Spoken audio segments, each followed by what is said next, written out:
You ever wish you could just hit a big undo button on an entire server? Not just for one file, but for the whole thing. The memory, the settings, everything. Well, that's what we're talking about today, VMware Snapshots. It really is the closest thing in IT to a magic trick. But, like any powerful magic, if you don't know the rules, you can get into some serious trouble. So here's what we're going to cover. First, what exactly is a snapshot? Then, we'll peel back the curtain and see how the magic trick actually works. After that, we'll get into your new superpowers, when to use them. And, maybe more importantly, we'll talk about the big dangers to avoid. Finally, we'll wrap it all up so you can start snapshotting like a pro.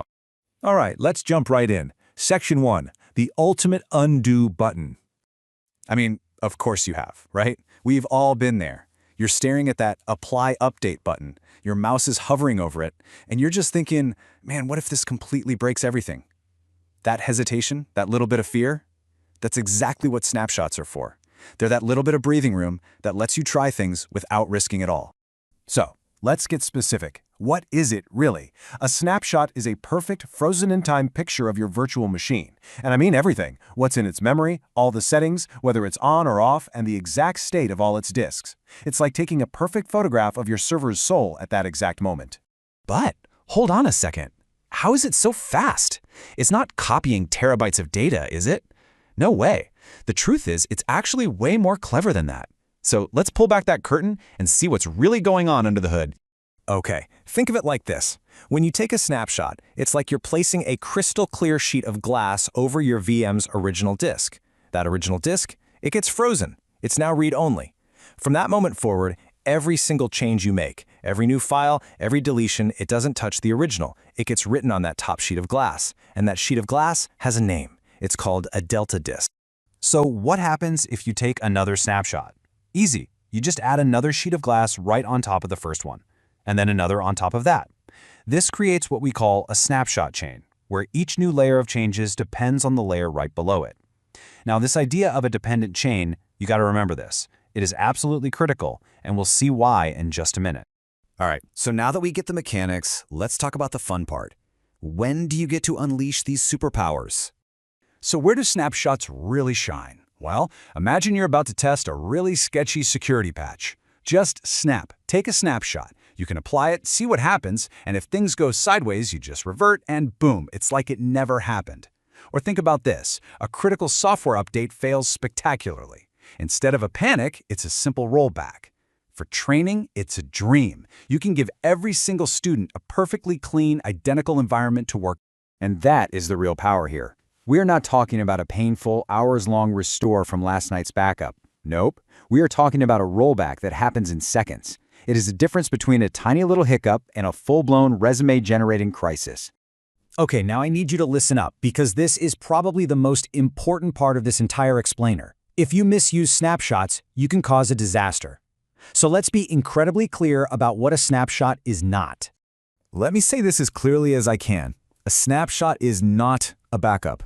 It's just not. A snapshot is a temporary thing that depends on the original disk. A backup is a completely separate, independent copy of your data that's stored somewhere else safely. If that original disk file gets corrupted or somebody accidentally deletes it, your snapshot is totally, completely useless. It's gone too. So, what's the golden rule here? You have to remember this. Keep your snapshots for 72 hours or less. That's it. 3 days max. You might be asking why. Well, because anything longer than that, and you are basically playing with fire. And what happens when you play with fire? You get burned. Keeping a snapshot for days, or worse, weeks, will slowly and painfully grind your virtual machine to a halt. It's not a matter of if it will happen, it's just a matter of when. So here's why things slow down to a crawl. Remember our sheets of glass? Well, that delta disk just gets bigger and bigger and bigger over time. It's like trying to read a book with dozens of sticky notes layered on every single page. To read one sentence, the system has to look at the original page, then check every single sticky note on top of it, in order. The more notes, the slower it gets. And when you finally decide to get rid of them all, well, that's a huge, messy, resource-intensive job for the system to do. Okay. So how do we actually use this incredible power without causing a total disaster? Easy. You just follow a few simple, non-negotiable best practices. This is how the pros do it. So here it is, your pro checklist. 1. The 72-hour rule. Keep them short term. 2. Snapshots are not backups. I'm going to say it till I'm blue in the face. 3. Clean up after yourself. Delete the snapshot as soon as you're done with it. 4. Keep an eye on the size of those Delta disks. And 5. Try to avoid snapshots on your really busy servers, like databases that have tons of transactions. So, what's the big takeaway here? Snapshots are an absolutely incredible, powerful tool, but they're for temporary jobs. They are not and will never be a safety net that replaces a real backup strategy. So ask yourself, are you using them the right way? Or are you maybe just one storage problem away from a very, very bad day?